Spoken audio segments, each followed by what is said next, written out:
amazing. Chu Ping, wow, so long one. Is from the University of Portsmouth with a master's in pharmacy. Do you call it pharmaceuticals or in pharmacy? In pharmacy. So she obtained her pharmacist license in 2015, and she picked up coding, and she fell in love. So in short, not only does she manage the website where she works, she also built. Did you build the web app? Yeah. Okay, so the web app mentioned is for product purchase, DNA reports, imagine that, and optimizing on the user's experience. Hence, her role includes building internal systems to optimize operations. Ladies and gentlemen, co-founder and product tech lead, Yen Ping Chu of Advanx Health.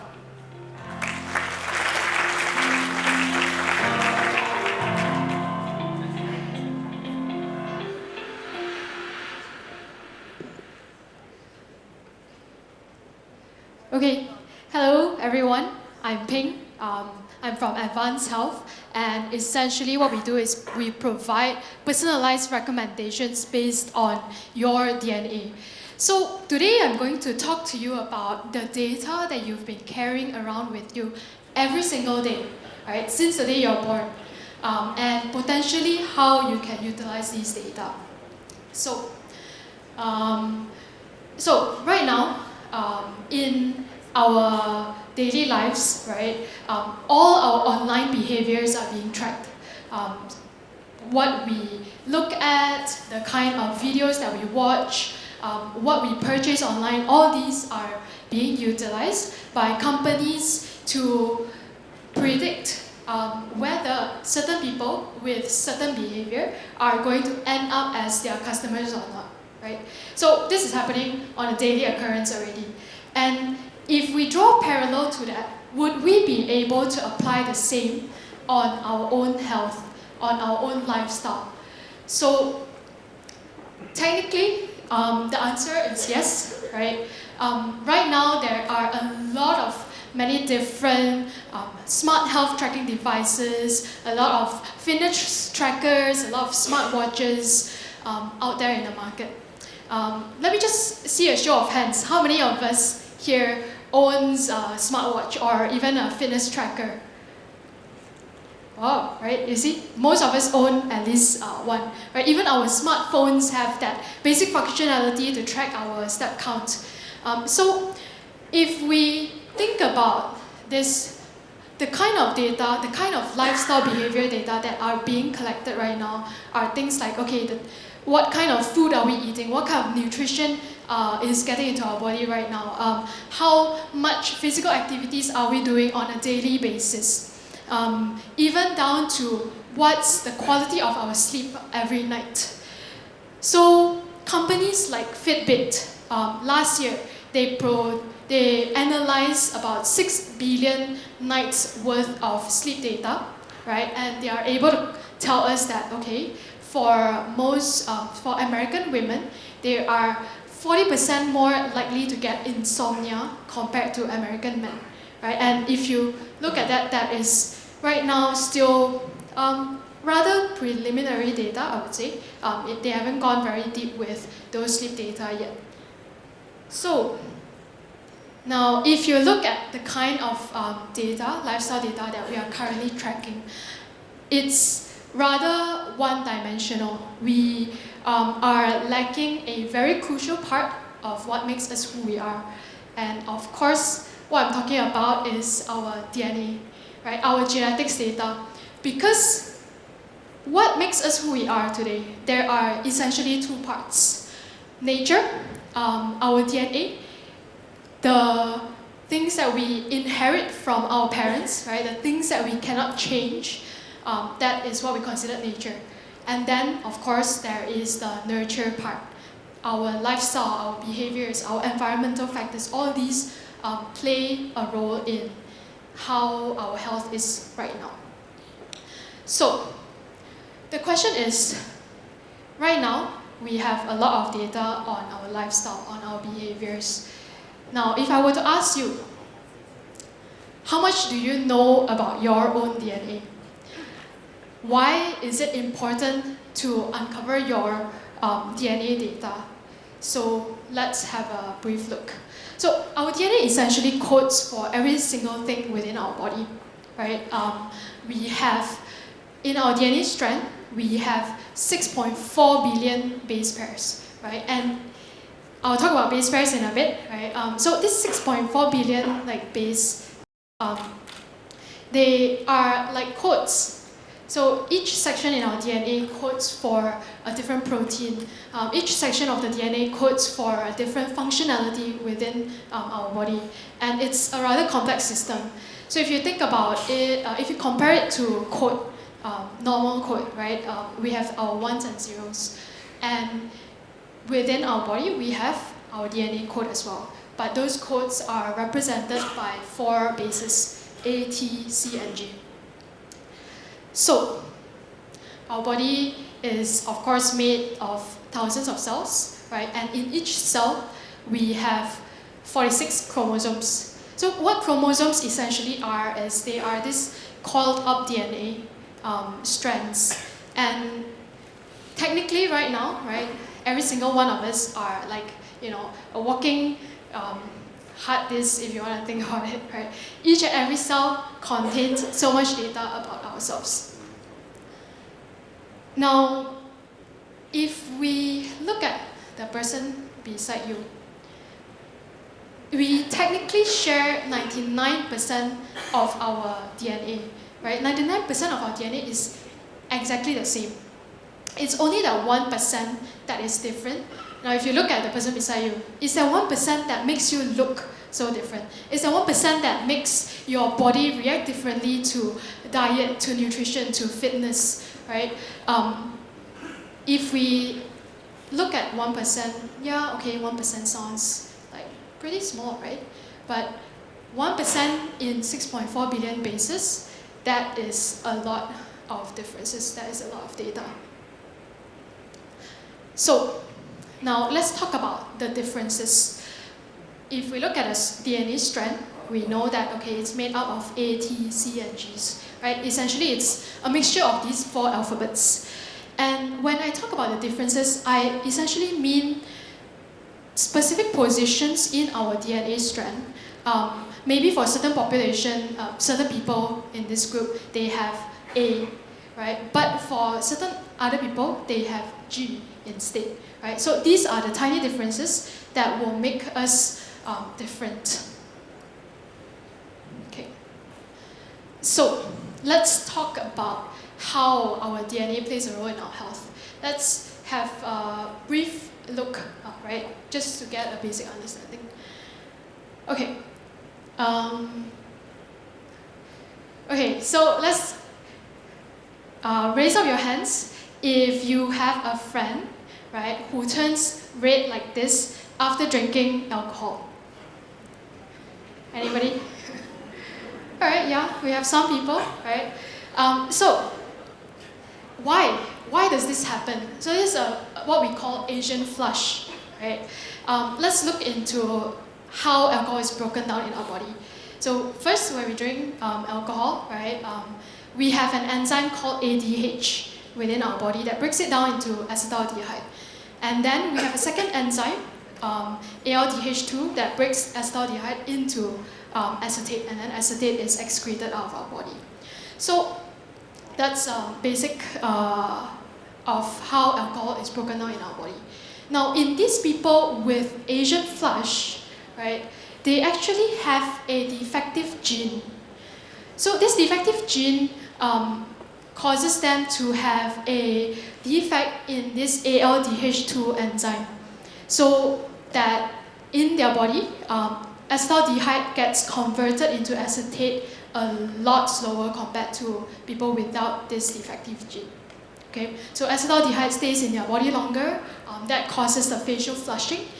It also comes with several other symptoms as well. So they may have worse hangovers. They may have worse nausea, things like that. Okay, so based on how many people raised their hands just now, who wants to take a guess at how many % of Asians do you think have this defective gene? Raise up your hands if you think it's less than 30%. Okay, we have 1, 2. Raise up your hands if you think it's more than 80%. Oh, we have a lot. Okay, okay. Okay, so technically, this is the stats, right? 50% of Asians have the normal functional ALDH2 gene, right? So that means they don't flush when they drink alcohol. And then we have the 45% of Asians with the defective gene, and what that means is they will flush after a few pints of beer. But what's quite crucial here is if you look at the 5%, those are the people with a more severe defective gene. So they could turn red even before they finish 1 pint of beer. Right? So it's, I guess, sort of 50-50, right? Now that we are talking about defective ALDH2 gene, it's not just as simple as affecting whether you turn red after drinking alcohol, right? So there is a group of Japanese researchers. They wanted to look at the association, right, between people with this defective gene when they drink and compare it with people without a defective gene when they drink, whether there is a higher risk of getting esophageal cancer. So that's like throat cancer. So when they did this research, they actually found that people with the defective gene, when they drink, they actually are at a higher risk of this esophageal cancer, right, compared to people who don't drink. I mean, people who drink but don't have the defective gene, sorry. Right, so that's, I guess, a very brief overview of why it's fairly important for us to know what our DNA can potentially tell us, right? And this is a trait, Asian flush is a trait that is fairly visible, right? You don't have to, technically, you don't have to dive into your gene, right? Find out your DNA to tell whether you may have the defective gene or not, because it shows. But what about all the other traits? What about all the other health-related traits that doesn't show any symptoms if you have defective genes? So let's talk about how else can our DNA affect our health, right? Just now we looked at a simple trait, right? A trait that is affected by just one gene. But of course, our body works in very complex ways, right? And there are many cases where one trait can be affected by many, many different genes. So let's talk about weight. So weight is fairly sensitive, right? It's something that we might care a lot about, not just for physical appearances, but also because being overweight, it can come with a lot of health concerns. So with weight, let's backtrack a little bit and talk about how we will be able to discover what genes in our DNA can actually play a role in our weight management. So how would we be able to do that? Number one, we would need to take perhaps two groups of people, right? Let's say I want to understand what parts in our DNA sequence, right, which are the points, if there are variations, would cause us to have higher risk for obesity. So that's my question. So how do I find the answer to that? Number one, I will need to get two groups of people. The first group being maybe 1,000 or 10,000 healthy subjects, right? Subjects with, people with healthy weight, all right? And then the second group being people with unhealthy weight range. And then I want to be able to compare, right, each and every person's DNA sequence. So each and every person has 6.4 billion base pairs, right? 6.4 billion for every person. If your group has 1,000 each, right, that is a lot of data. If it's 10,000, right, 10,000 in group 1, 10,000 in group 2, and then we want to look at where are the differences in these 6.4 billion base pairs. That's where data science will come in, right? This is not something that we would be able to do manually. So now, to date, there is 75 different regions in our DNA that is found to affect our weight management. So over here, you will see that I have listed down some fairly well-studied genes that affects your weight. So things like FTO gene, these will affect your food intake. There are also a few genes that affect your fat absorption, your fat storage, right, as well as genes that affect how your cells utilize energy. So let's look at an example. If somebody has a defective fat absorption gene, right? So this person may be this person is likely to absorb twice the amount of fats compared to somebody with a normal FAB gene, right? These are things that will not really show externally, right? These are things that we will need to dive into our DNA to be able to, tell. So when I talk about differences, this is an example, right? FTO gene at a specific area. The RS number is a specific area in the DNA. You can see that people with CC, they are at average risk of obesity. But people with CT or TT, then they would be at an increased risk for obesity. Another example, FTO gene again, but in a different position in your DNA. People with TT, they have a rather protective factor, right? They have a lower risk for obesity and type 2 diabetes. But people with AT and AA, they would have an increased risk for obesity and diabetes. So all these, right, the reason why I'm talking about our DNA data is so that we can think about combining lifestyle data, right, with our DNA data to look at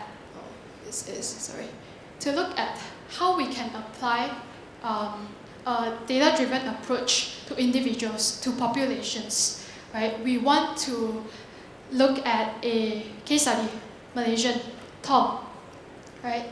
Fairly typical Malaysian. He is slightly on the overweight side, right? So he is conscious about it, and he is taking conscious effort to change that. So he has his fitness trackers, he is tracking his lifestyle data, his sleep data, his nutrition through a food tracking app. So, okay, now we have Tom's lifestyle data. Now, if we look at Tom's genetic data, from this nutrition and diet panel, we can tell that, Tom is at higher risk for vitamin B6 and vitamin K deficiency.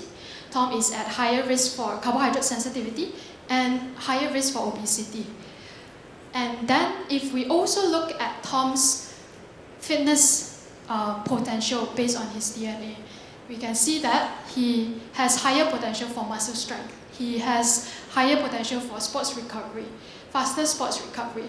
So just now, we talked about, Tom is actively tracking his lifestyle data with his fitness trackers, with his diet app.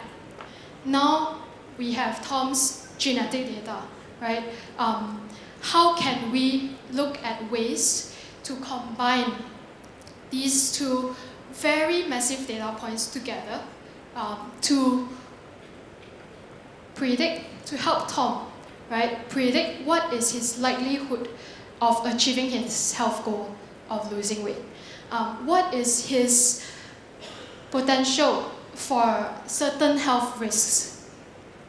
So that is technically on an individual level, right? In order to do something like that, we will need a lot of past data from a lot of people, right? In order for us to build a model, in order for us to predict recommendations, lifestyle changes for individuals like Tom.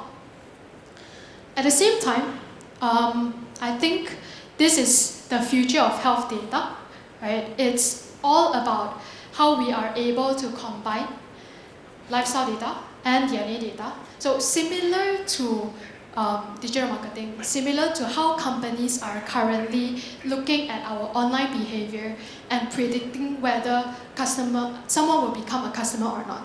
So in this case, we want to take these two data points, right, to predict whether a person, right, if they apply these kind of lifestyle changes, will it improve their health outcome? If this person, if we tell them, okay, this is your risk of getting certain health conditions, will they be able to apply lifestyle changes to mitigate those risks, right? And perhaps even at an even crazier level is, could we in the future look at population health, right? And based on that population lifestyle data, based on that population's genetic data, predict that, oh, okay, this population has a higher risk for, let's say, calcium deficiency. And then work with food industries to produce calcium fortified bread, for example, right? So that is, I guess, where the future of health data could potentially be. Yeah. So I would end with this quote: your genetics load the gun, right? Because it's something that you cannot change. But it's your lifestyle that pulls the trigger. What you do with your life is the things that would affect your health outcomes. Thank you very much. If you would like to talk to me after this about DNA, feel free. I'll be hanging around. Ladies and gentlemen, Advanced Health, Ms. Yen Ping Chu.